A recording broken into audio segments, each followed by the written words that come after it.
Hi everybody, we're joined by the Michael Price family, UCLA women's head basketball coach Corey Close, graduate student Angela Dugalich, and junior Kiki Rice. We'll start with an opening statement from Coach. First of all, thank you all for being here, and happy holidays to all of you, but really appreciate you digging in and covering our sport and telling the stories of these incredible women. And really pleased with how our team started and came out of the gates, obviously, but really, Creighton had our attention. I mean, they had us on the ropes in the second round of the NCAA tournament last year. We had to come back from being over 10 down early in the third quarter. And so we did not come in here surprised at how good they are. So that means that our start, where we really executed our game plan and really had a chance to play great defense versus them, I'm really pleased with that. I told our team that we are elite at our preparation. I really don't think there's been a game that we didn't come out as the more prepared team. Credit to my staff and how well they do it, but they have to execute it. And I think our challenge is when we get that lead and we get away from our game plan, we're never going to be perfect, but we need to refocus faster. So that's going to be my challenge coming out of the break, is when we have that little game slippage dip, to catch it sooner, refocus, and play to beat us and play to our identity a little more consistently. But overall, really pleased with our team. Corey, how much the game plan and preparation was rebounding an emphasis? I know you have, without Lauren, you still have a lot of great rebounders in depth there, and also defensively to make their top shooters really uncomfortable and not get their looks. Yeah, both of those things are really important to us. You know, to be able to dominate the glass has got to be something that we do night in and night out. But even without Lauren, she garners so much attention, obviously, but we're really long. So I thought Kendall Dudley did a great job on the boards. Gabriela Jaquez always does that for us, but Janiyah Barker and Angela Dugalich really held it down on that way. And they are really, not only are they really long, they're versatile, they're athletic, and you know, Angela hears it from us every single day, rebound, you know. So it's really nice, actually. I think she's taken a lot more pride in who she is as a rebounder, and that's been a huge difference for us. Hi, I'm Ava Snow. We're from Daily Bruin. Thank you. We just had a question regarding there's been a lot of injuries, a lot of people in and out of this season. Now it's vets, but what does it say about the roster being so stacked that you have people that can come in and make those game time decisions and make that game time performance? And also regarding rebounds, there was a great rebound performance today, and I know that's something you guys have been focusing on a lot. So for all the players, as well as you, Coach, what's been that preparation, and you know, what have you seen the most come out of it? Go ahead, you guys. I'll respond to the rebounding aspect of that. I think, like, as long as I've been here and even before that, this team has always been a great rebounding team, and UCLA has always been a great rebounding program. So I think just reminding everyone, especially all the new people, transfers, freshmen, that that's part of our identity, and getting back to that, because we know we have the ability, we have the talent to rebound, and that's just a way that we separate ourselves. Yeah, and I'll respond to the depth. You look at our whole roster and the people who are out, there's basically no way of stopping us, and just to put it bluntly. But it just shows how, if I'm not having a good night, I know it's next woman up, and Janiyah's going to step up, Tamia's going to step up, Gabs is going to step up, whoever it is, it really can be anyone's night. And that's the thing, when people scout us, when other teams scout us, it's like, well, we have to guard her, but we also have to guard her, and it's just really hard to do. Mm-hmm.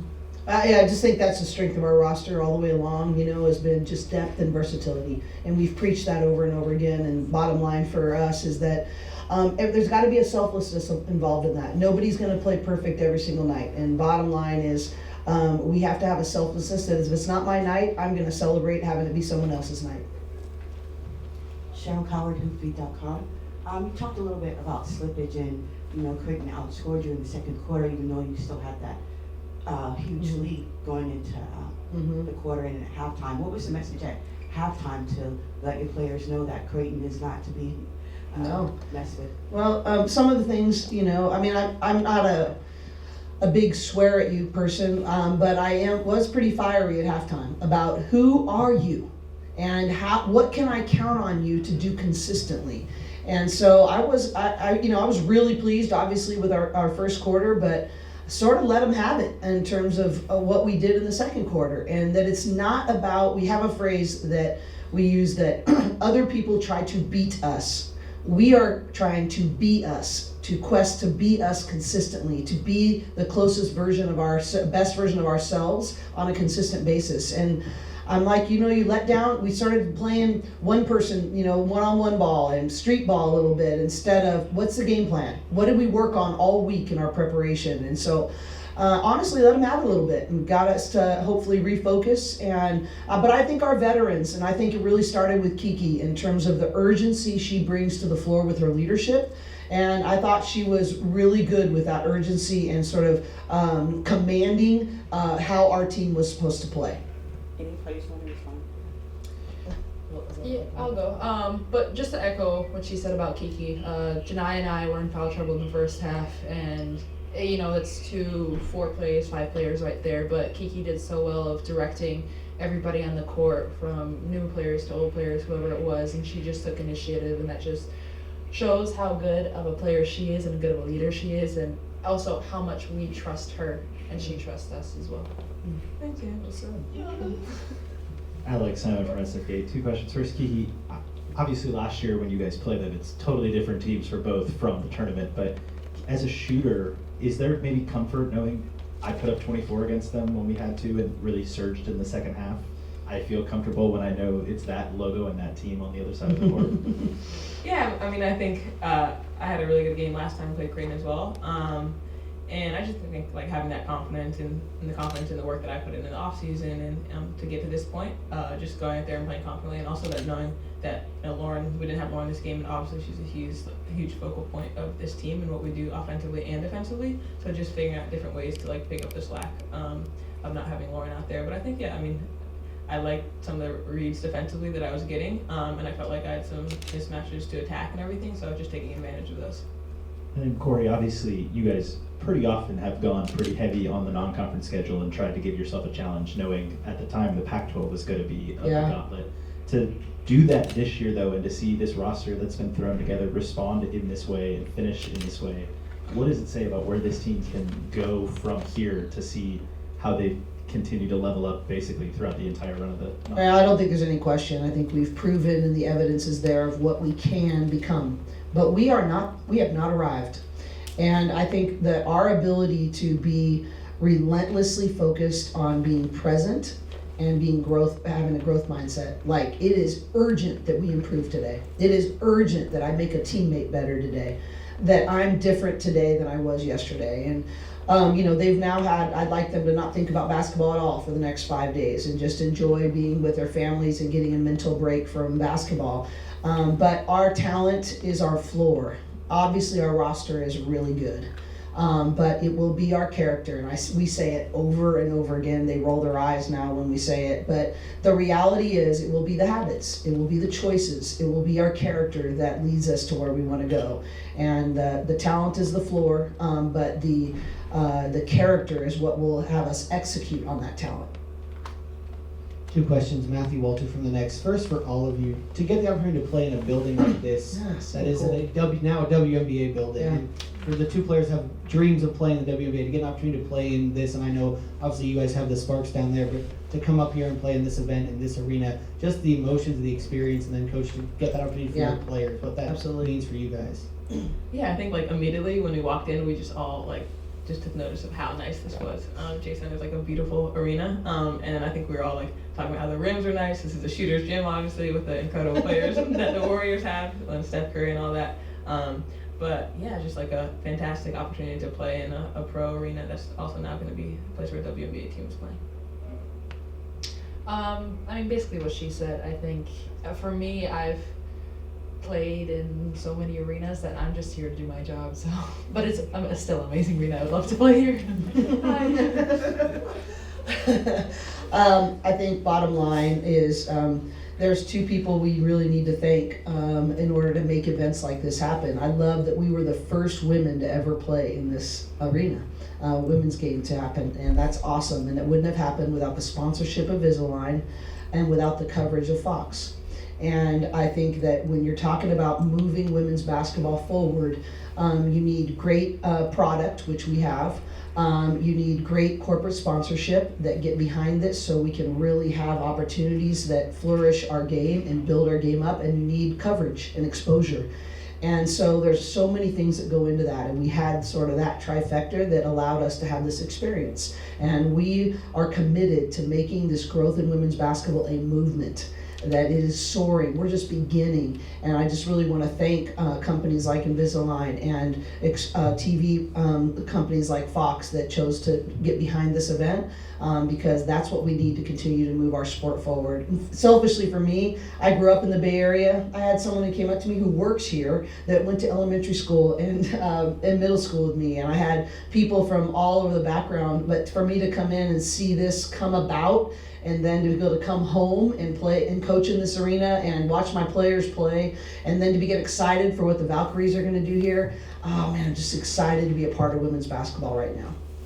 And then my second question, this one's a short one. I have good eyes, but I couldn't see what your back of your jacket said. So what was the jacket you were wearing, and what did it say? I'm not sure I can tell you what's the back of it said, honestly. I'd have to go and check. But it's pretty much put the respect back in our game. It's Player Society along with Cash App. And so, and again, they did an NIL deal with our program, and so and I happened to be part of it. I was sweating profusely, but part of that was me wearing the jacket. Dawn Staley and her staff wore it again when they played. They wore the sweatshirt, and when they played Iowa State, it's sort of the new version of, everyone watches women's sports, right? But this one is like put the respect back in the game. And what'd you say? Pay some respect. Pay some respect. See, I knew I didn't want to go there because I was going to mess it up. But really thankful for the companies that are really getting behind women. Invest in women. It's worth it. Coach Morris Phillips from sportsradioservice.com. College basketball is changing fast. Immensely, right? Mm-hmm. And so here's the question we asked Coach McGuff this Ohio State earlier. Yeah. Who does your scouting? You're not going to see anybody more than once. Right. Other than USC. Right. That's exactly right. I have never been more thankful for not only my coaching staff, but our video team, our video coordinator. We have a video team of not only double people looking at analytics, and we have multiple people doing video breakdown before it ever gets to an assistant coach. And I believe, and I think our players really believe, that we have the most prepared scouting reports. And now that we are having to, maybe before we watched 6 or 7 games on an opponent, now we're watching 10 or 11 just because it's new, and you only are watching, you're only playing them once. And so we got to catch up a little bit in the Big Ten. But to have the infrastructure that I have, and I have so many staff members that work their tails off to put us in a position to be the most prepared team.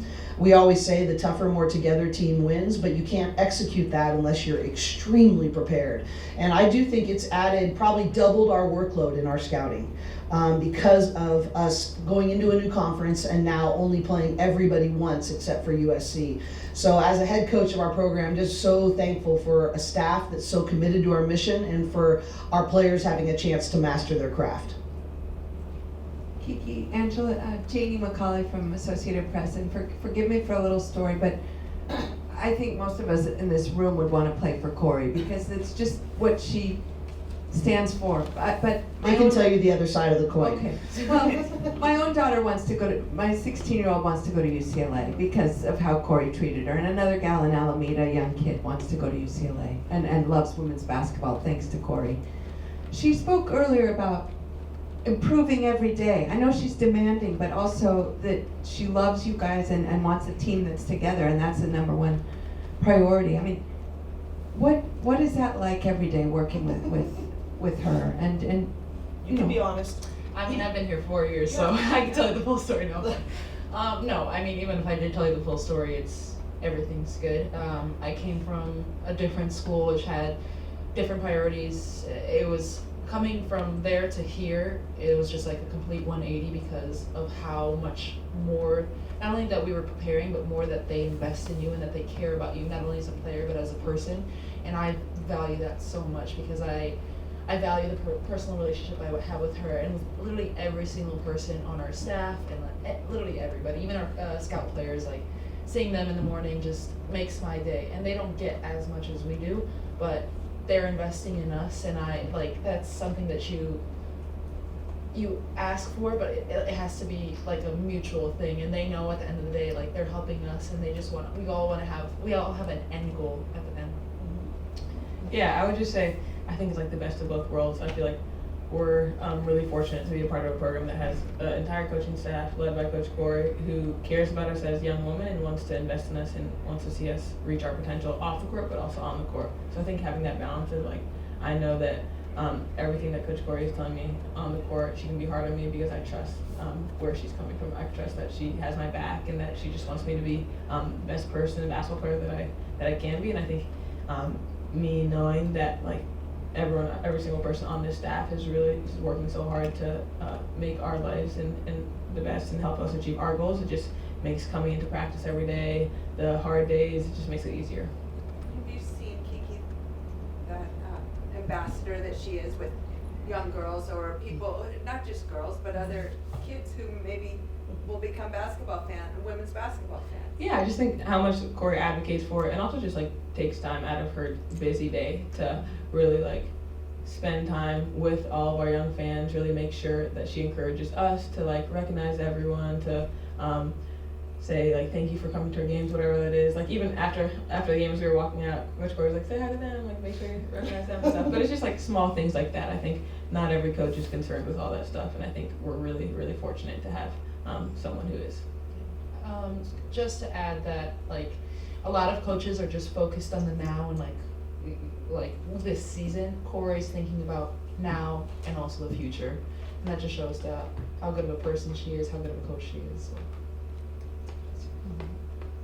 So kind of talking about the future, the more immediate future. So you guys are headed up against two ranked teams. So you have Nebraska and Michigan. Both are at home. But how are you guys feeling about that? You've had a really long and great preparation for the season and for the new year. So question to all of you guys, are you guys ready to take on these ranked teams? How are you feeling? And like, what's that preparation from inside the team? Go ahead, you two. As a player, I think this is one of the most exciting parts of the season, getting into conference play. You know that every single night that we go out there, we're going to have a really good competitor on the other side, and I think that's what we train for, and we're looking forward to that. Obviously, we haven't started prep for those two teams as players, but like I think I'm going to be really excited when we do get back from break and just able to tackle that. Yeah, same thing. We were just focusing on Creighton right now. Now I get to focus on my break, and then when I get back, we'll be focusing on Nebraska and then Michigan. It's our job to start doing that now, and the reality for us is that this conference will hold you accountable. It will hold you accountable to your consistency. It will hold you accountable to your growth. And we always say that the work done in the dark always gets revealed in the light, and we're about to step into a lot of bright lights. And it will be truly the things that are behind the scenes that lead to us doing really, really well when the bright lights come on. Will you guys actually be able to shut your brains off from basketball for 5 minutes? No. We'll see. Definitely be watching basketball and doing some stuff, but it'll be nice to go home for a little bit. Thank you again, everybody, for being here. We really appreciate your support of our great game. Thank you. Have a good night.